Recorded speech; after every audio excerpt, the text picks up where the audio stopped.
Grabe, may pelikula akong napanood.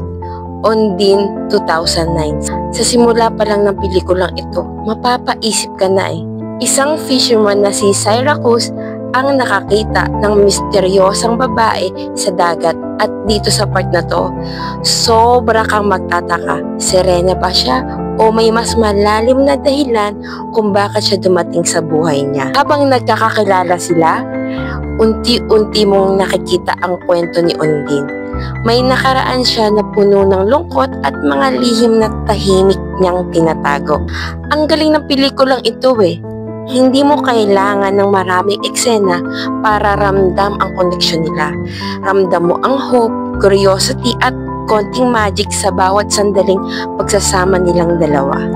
Si Colin Farrell, iba talaga eh. Sobrang iba niya.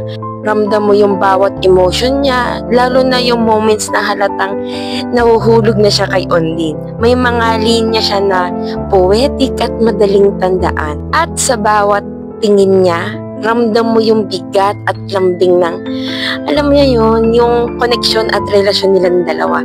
Talagang quotable at memorable. Sa kabuuan, Ondine isn't just about mystery or romance. Isa itong poetic at heartwarming na pelikula.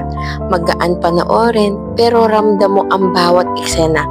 Kapag napanood mo, maiintindihan mo kung bakit kahit simple, tumatago siya sa puso.